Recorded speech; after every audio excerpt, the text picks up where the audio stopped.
வணக்கம் ஃப்ரெண்ட்ஸ். ஓம்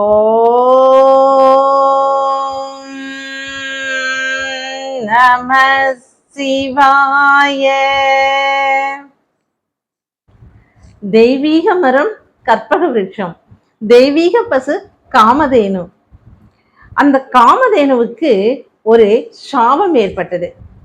அந்த சாபத்தை எம்பெருமான் சிவபெருமான் எப்படி தீர்த்து நற்கதி அருளினார் அப்படிங்கிறத பத்தியும், அந்த சாபத்தை நீக்கிறதுக்காக காமதேனு தன்னுடைய காதுகளினாலேயே கங்கா தீர்த்தத்தை எடுத்துட்டு வந்து நம்ம சிவபெருமானுக்கு அபிஷேகம் செய்து சாப விமோச்சனம் பெற்றது இல்லையா?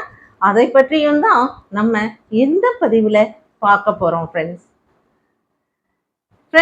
அதற்கு முன்னால ஜெயகௌரி ஜோதிடாலயம் சேனலை நீங்க சப்ஸ்கிரைப் பண்ணலைன்னா சப்ஸ்கிரைப் பண்ணிருங்க.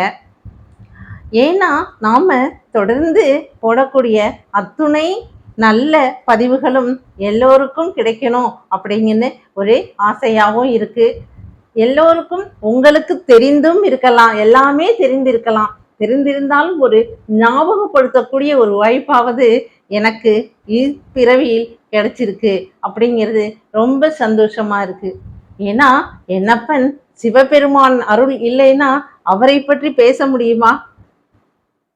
இல்லை, எல்லோரும் பார்க்கும்படி அவரை பற்றி இத்துணை புராண கதைகளை பற்றி சொல்ல முடியுமா? அதனாலதான் ஃப்ரெண்ட்ஸ், நீங்க ஜெயகௌரி ஜோதிடாலயம் சேனலை சப்ஸ்கிரைப் பண்ணுங்க.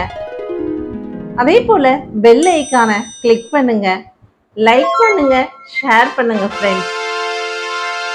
என் அப்பன் அவன் அருளாலே தான் அவன் தாள் பணிந்து நம்ம எல்லா வேலைகளையும் செய்ய முடியும், எல்லாவற்றையும் செய்ய முடியும். அவன் தாள் பணியறதுனாலே அவன் அருள் வேண்டும்.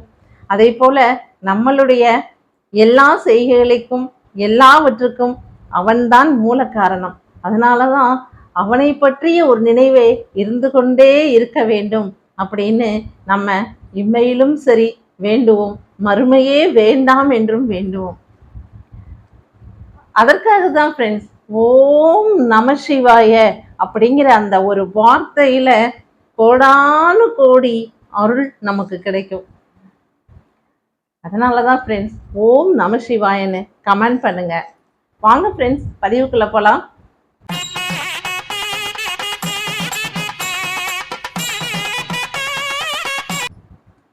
ஃப்ரெண்ட்ஸ், காமதேனு தெய்வீக பசு அப்படின்னு சொல்லி நமக்கு தெரியும். அந்த காமதேனுவுக்கு ஒரு சாபம் ஏற்பட்டது. எப்படி ஏற்பட்டதுன்னா, இந்திரனுடைய சபையிலே ஒரு நாள் சபை எல்லாமே கூடிடுச்சு. எல்லோரும் வந்து அமர்ந்துட்டாங்க. ஆனா இந்த காமதேனுவை மட்டும் காணோம், வரவே இல்லை. எப்பவுமே நேரத்துக்கு அந்த சரியான டயத்துக்கு வந்துடுற காமதேனு இன்னைக்கு வரல. அதற்காக அவங்க நேரம் செலவு பண்ணி வெயிட் பண்ணிட்டு இருந்தாங்க இல்லையா? அதனால இந்திரனுக்கு ரொம்ப கோபம் அதிகமாயிடுச்சு. இவ்வளவு பெரிய மனிதர்கள் அத்துணை பேரும் வந்து அமர்ந்தாச்சு, ஆனா இந்த காமதேனு மட்டும் வரல பாரு அப்படிங்கிற அந்த கோபம் அதிகமா இருந்தது இந்திரனுக்கு. அந்த நேரத்துல வேகமா தன்னுடைய தாமதத்தை நினைச்சிட்டு வேகமா ஓடி வந்தது காமதேனு பசு. ஓடி வந்து தன்னுடைய அந்த தாமதத்திற்கான காரணத்தை சொல்ல ஆரம்பித்தது இந்திரனிடம். ஆனா இந்திரன் அதை கேட்கவே ரெடியா இல்ல. நான் உன்னுடைய தாமதத்திற்கான காரணம் நீ சொல்லவே வேண்டாம், நீ தாமதமா வந்ததே தவறுதான். அதனால நீ வந்து சாதாரண பசுவாக பூமியில் போய் பிறப்பாயாக அப்படின்னு சொல்லிட்டு இந்திரன் சாபம் விட்டுட்டார்.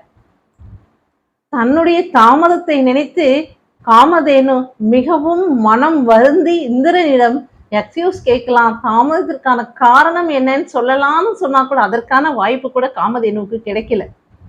தன்னுடைய கோபத்தின் காரணமாக சாதாரண பசுவாக பூமியில் போய் பிற அப்படின்னு சொல்லிட்டு பிறந்து உன்னுடைய சாபத்தை அனுபவிச்சுக்கோ அப்படின்னு இந்திரன் சொல்லிட்டார்.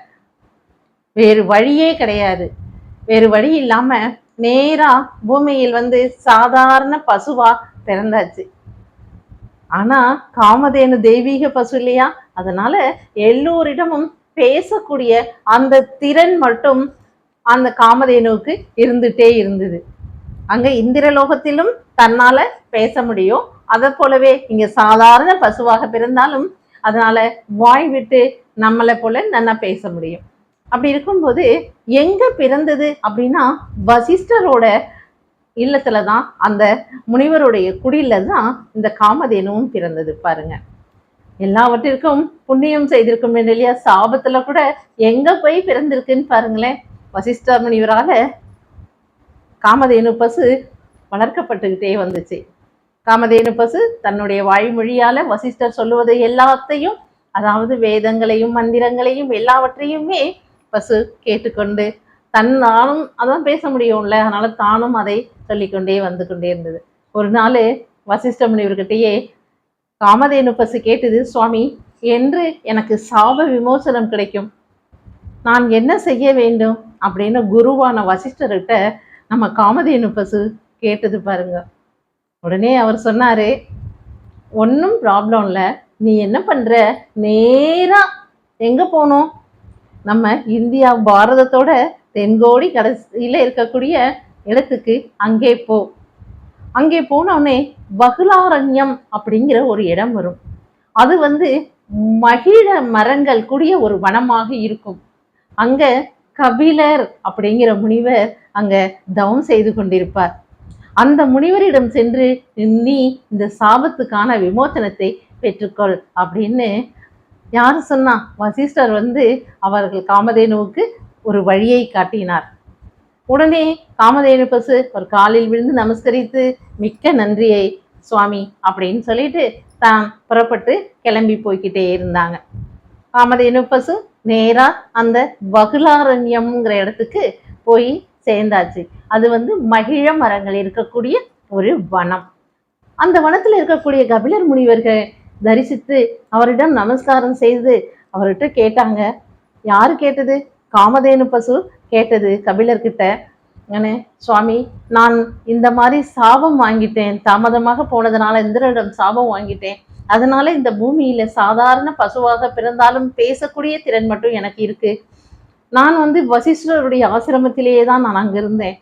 இன்னைக்கு நான் எனக்கு சாப விமோசனம் பெறணும்னு சுவாமியிடம் கேட்டபோது உங்ககிட்ட இந்த மாதிரி பேச சொன்னாங்க. கபிலர் முனிவர்கிட்ட போய் நீ பேசு, அவரிடம் உனக்கு சாப விமோசனத்திற்கான வழி உண்டுன்னு சொன்னாரு சுவாமி, அதனால எனக்கு என்ன வழின்னு சொல்லுங்க அப்படின்னு சொல்லி கபிலர் முனிவர்கிட்ட பணிந்து கேட்டது காமதேனு பசு.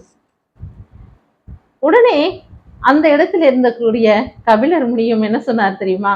உடனே ஒண்ணுமே வேணாம், இந்த மகிழ மரங்கள் இருக்கு இல்லையா, இந்த வகுலாரண்யம், இந்த இடத்துக்குள்ள வகுலாரண்யேஸ்வரர் இருக்காரு. எம்பெருமான் சிவபெருமான் அவ்வளவு பெரிய ஒரு வகுலாரண்யத்துல இருக்கக்கூடிய அந்த வகுலாரண்யேஸ்வரரை நீ கங்கை நீரால் அபிஷேகம் செய்து வழிபட்டு வந்தீங்கன்னா உனக்கு சாப விமோசனம் கிடைச்சிடும் அப்படின்னு ஒரு நல்ல வழிய தீர்வை கபிலர் முனி சொன்னார்.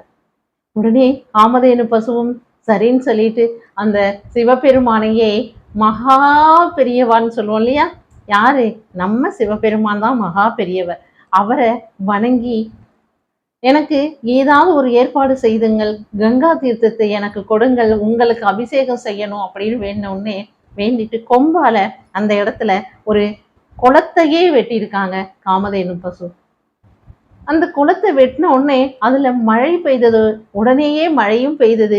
அந்த குளமே ரொம்பிடுச்சு, கங்கா நீரால ரொம்பிடுச்சு. மழையின் தீர்த்தம் கங்கா நீரா பிரவாகிச்சிருச்சு. உடனே தினமும் நம்ம காமதேனு தன்னுடைய காதுகள்ல மடல்கள், காது மடல் இருக்கு இல்லையா, அதுல அந்த தீர்த்தத்தை எடுத்துட்டு போய் வகுலாரண்யேஸ்வரருக்கு அபிஷேகம் செய்து கொண்டே இருந்தது. பாருங்க, தன்னுடைய சாபம் நீங்கணும்னு வேண்டிட்டு வகுலாரண்யேஸ்வருக்கு கங்கை தீர்த்தத்தால, அந்த குளத்தில் உள்ள தீர்த்தத்தால காதுல எடுத்துட்டு போய் அபிஷேகம் செய்து கொண்டே இருந்தது. அந்த சமயத்துல காமதேனு பசு ஒரு கன்றை ஈன்றது, ஒரு கன்றுக்குட்டி ஒண்ணு இருக்கு. இப்ப அந்த டயத்துல இந்த காமதேனு பசு தினமும் போய் நமக்கு வகுலாரண்யேஸ்வருக்கு கங்கை தீர்த்தத்தால் நல்ல ஒரு அபிஷேகம் செய்து கொண்டே இருந்தது. அந்த நேரம் பாருங்க, ஒரு நாள் இது போலதான் அபிஷேகம் செய்ய கர்ணத்துல அந்த தீர்த்தத்தை எடுத்துட்டு போயிட்டு இருக்கும்போது ஒரு வேங்கை வந்திருக்கு பாருங்க. வேங்கை புலியானது நடுவுல வந்திருக்கு. ஏன்னா அது வனம் தானே, வகுல ஆரண்யம் தானே. ஆரண்யம்னாலே என்னது, பெரிய காடுன்னு அர்த்தம். ஆரண்யம்னாலே பெரிய வனம், வனம் இல்லை பெரிய வனம்னு அர்த்தம், காடுன்னு அர்த்தம். அப்படின்னு இருக்கும்போது அந்த இடத்துல வேங்கை புலி நடுவுல வந்துருக்கு. வந்த உடனே இந்த காமதேனுவை இன்னைக்கு சாப்பிட வேண்டிதான் அப்படிங்கிற முடிவுல வேட்டையாட ரெடியா இருக்கு. உடனே காமதேனு அந்த புலிக்கிட்ட வேண்டுச்சு, அப்பா நான் வகலாரன் ஈஸ்வரருக்கு என்னுடைய காது மடல்கள்ல தீர்த்த எடுத்துட்டு போய் அபிஷேகம் பண்ண போறேன், அதை தயவு செய்து தடுக்காத, நான் போய் அபிஷேகத்தை முடிச்சுட்டு திரும்ப வந்துடுறேன். வந்த பிறகு நான் இப்பதான் கன்று ஈன்று இருக்கேன், ஒரு கன்றுக்குட்டி இருக்கு எனக்கு, அது பால் குடிக்கும் கன்றுக்குட்டி, அதனால அதற்கும் பால் ஊட்டிடுறேன், பசியை தீர்த்துடுறேன், தீர்த்துட்டு திரும்ப இதே இடத்துல இரு, நீ நான் இந்த இடத்துக்கே வந்துடுறேன், வந்து உனக்காக என்னுடைய என்ன செய்யணுமோ நீ செஞ்சுக்கோ அப்படின்னு சொல்லிட்டு அந்த காமதேனு ரொம்ப உருகி மன உருக்கமா வேண்டுச்சு. உடனே வேங்கையும் சொன்னது, சரி இவ்வளவு தூரம் நீ சொல்றதுனால உன்னுடைய சொல்ல நம்பி, உன்னுடைய வாக்கை நம்பி நான் அனுப்புறேன், நான் இதே இடத்துல இருப்பேன், நீ போய் அபிஷேகம் செய்துட்டு வந்து உன்னுடைய கன்றுக்குட்டிக்கு பாலும் கொடுத்துட்டு திரும்ப இங்க வந்துடுற என்கிட்ட அப்படின்னு மிரட்டி சொல்லி அனுப்புச்சு. அதே போல அது தன்னுடைய அபிஷேகத்தை சரியாக முடிச்சுட்டு திரும்ப வந்து இங்கே தன்னுடைய கன்றுக்குட்டிக்கும் பால் ஊட்டியாச்சு. பால் ஊட்டிட்டு அந்த வகுலாரண்யேஸ்வரரை என்ன பண்ணுச்சு, வகுலாரண்யேஸ்வரர் ரொம்ப வேண்டிக்கிட்டே, அதாவது ஈசனை பற்றி பேசும்போது என்னால் பேச்சு கூட தடைப்படுது அப்படின்னு சொல்லிட்டு வகுலாரண்யேஸ்வரர்கிட்ட வேண்டிக்கிட்டு, என்னுடைய கன்றை நீ தான் காப்பாற்றணும், ஏன்னா அதற்கு பில்லு மேய கூட புல்லு மேஞ்சி தன்னுடைய வயிற்றை நிரப்பிக் கொள்ளக்கூடிய அதற்கு தெரியாது, அதனால நீங்க தான் காப்பாற்றணும் சுவாமின்னு சொல்லிட்டு சிவபெருமான்கிட்ட வேண்டிக்கிட்டு நேரா அந்த வேங்கை புலி இருக்கிற இடத்துக்கே காமதேனு பசு போயிடுச்சு பாருங்க. உடனே தன்னுடைய வாக்கை நிறைவேற்ற நேரா காமதேனு பசு வந்த உடனேயே அந்த வேங்கை புலி படுத்து இருந்த இந்த காமதேனு பசுக்காக அந்த இடத்துல வெயிட் பண்ணிட்டு இருந்த அந்த வேங்கை புலி உடனே ஏந்திருந்து நின்றுட்டு, தன்னுடைய வாக்கை நிறைவேற்ற வந்திருக்கியா, இதுலயே ரொம்ப சந்தோஷம் அப்படின்னு சொல்லிக்கிட்டே, யார் அவரு, வகுலாரண்யேஸ்வரர் தான். ரிஷபா ரூடரா உமையாம்பிகையோட என் அப்பன் சிவபெருமான் காமதேனு பசுவுக்கு காட்சி கொடுத்தார் பாருங்க. எப்படிப்பட்ட சோதனைகளை கொடுத்தாலும் கடைசியில் நற்கதி என்பது சிவனுடைய அடியில தாங்க இருக்கு. சிவனடியார்கள் எல்லோருமே அதைத்தான் எதிர்பார்த்து காத்துக்கிட்டு இருக்காங்க, வேண்டுதலும் வைத்து கொண்டிருக்காங்க. அவருடைய எண்ணம் மட்டுமே, நமசிவாயங்கிற அந்த 5 எழுத்து அட்ட மட்டுமே அவர்களுக்கு மனதிலையும் சிந்தையிலையும் எல்லா இடத்துலையும் இருந்துகிட்டு இருக்கும் இல்லையா. அப்படிதான் காமதேனு பசுவுக்கு நல்ல நற்கதி அளித்து சாப விமோசனம் கொடுத்தார். காமதேனுவும் மிக்க நன்றியுடன் நந்தி தேவரையும் நம்ம சிவபெருமானையும் உமையாம்பிகையும் வணங்கிட்டு தன்னுடைய அந்த கன்று, சின்ன கன்று இருக்கு இல்லையா, அதையும் கூட்டிட்டு எங்க போனது, இந்திரலோகத்திற்கே திரும்பவும் போயிடுச்சு பாருங்க. இந்த இடத்துலதான் ஃப்ரெண்ட்ஸ் அந்த வேங்கை வந்து காமதேனுவை நம்ம வேட்டையாட வந்துச்சு பார்த்தீங்களா, அந்த இடத்துக்கு பேர் தான் திருவேங்கை வாயல் அப்படிங்கிற அந்த ஊர் அமைஞ்சிருக்கு ஃப்ரெண்ட்ஸ். திருவேங்கை வாயல் அப்படின்னு சொல்லிட்டு. அதே போல ஃப்ரெண்ட்ஸ் இவங்க காமதேனு வந்து மோட்சம் இல்லை, அவங்க வந்து நற்கதி, அந்த சாப விமோச்சனம் அடைஞ்சிட்டாங்க காமதேனு. சாப விமோச்சனம் அடைஞ்சு அவங்க இந்திரலோகத்துக்கு போன உடனே அங்கிருந்து கங்கா தீர்த்தம் இருக்கு இல்லையா, அதை போகும்போது தன்னுடைய கொம்புகளால அந்த இடத்துல இருந்த பாறைய நல்ல தன்னுடைய கொம்புகளால கீறி விட்டு அந்த தீர்த்தத்தை எல்லாத்தையும் அந்த பாறைக்குள்ள செலுத்தி விட்டு போனுச்சுங்களாம் காமதேனு பசு. அதனால இன்றைக்கும் அந்த இடத்துல அந்த திருக்கோகர்ணம் சொல்றோம் இல்லையா, அந்த திருக்கோகர்ணத்துல அந்த இடத்துல சுனை இருக்கு பாருங்க, மலை மேல. அந்த சுனையில இருந்து வற்றாத சுனைங்க, அது எப்பவும் நீர் இருந்து கொண்டே இருக்கக்கூடிய வற்றாத சுனைய நமக்கு உருவாக்கி கொடுத்துட்டு போயிருக்கு அந்த காமதேனு. எப்படிப்பட்ட ஒரு நமக்கு நல்ல புராண கதைகள் எல்லாம் இருக்கு பார்த்தீங்களா. தெரியாத விஷயங்கள் சிவபெருமானை வேண்டும் போது நமக்கு அத்துணை விஷயங்களும் நமக்கு கிடைக்கிறது. காமதேனு பசு எதை கேட்டாலும் கொடுக்கக்கூடியதுன்னு சொல்லுவாங்க இல்லையா, அப்படித்தான் இந்த நீரையும் நமக்கு வற்றாத ஜீவன் நதியை போல அந்த சுனை இருந்துகிட்டு இருக்கு அப்படின்னு சொல்றாங்க. எப்பவும் தண்ணி இருந்துகிட்டே இருக்குமா, அந்த மேலே இருக்கிற மலைச்சுனையில. கோகர்ணம் அப்படின்னு சொல்லி சொல்றோம் இல்லையா? கோனா பசு, கர்ணம் அப்படின்னா காது. அதனாலதான் இங்க காதுகளிலேயே பசுமாடு தீர்த்தத்தை கொண்டு போய் நம்ம சிவபெருமானுக்கு, வகலாரணீஸ்வரருக்கு அபிஷேகம் பண்ணாங்க இல்லையா? அதனாலதான் திருக்கோகர்ணம் அப்படிங்கிற பெயரும் இங்க இந்த இடத்துக்கு வந்திருக்கு. எப்படி ஒரு பெயர் காரணங்களும் சரியா அமைஞ்சிருக்கு, சரியா வந்திருக்குன்னு பாருங்களேன். அதே போல காமதேனுவை போல நாமும் எப்படியாவது சிவனடியை அடைந்து விட வேண்டும், முக்தி கிடைக்க வேண்டும், மறுமை வேண்டாம் என்று நாம தாங்க கேட்கணும். கேட்டா கொடுக்கக்கூடிய அன்பே உருவான நம் பெருமான் சிவபெருமான் நமக்கு கண்டிப்பா எல்லாத்தையும் கொடுப்பாரு. இந்த உலகம் எல்லா இடத்திலும் நன்றாக இருக்கணும், நோய் நொடி வராம இருக்கணும். புதுசான நோய் வந்திருக்குன்னு சொல்றாங்க, ஆனா வராம இருக்கணும். அதே போல இருக்கிறதுக்காக நம்மை போன்றவர்கள் தான் இறைவனிடம் கேட்கணும் இல்லையா? அதனாலதான் ஃப்ரெண்ட்ஸ் சொல்றேன், எப்பவும் ஒரு நொடியாவது நாம இந்த உலகம் எல்லாமே நல்லா இருக்கணும், நாம நல்லா இருக்கணும் அப்படின்னா எல்லாமே நல்லா இருக்கணும் இல்லையா? அதற்காக நம்ம இறைவனிடம் வேண்டிப்போம் ஃப்ரெண்ட்ஸ். ஓகே ஃப்ரெண்ட்ஸ், அடுத்த பதிவில் சந்திப்போம். பாய்.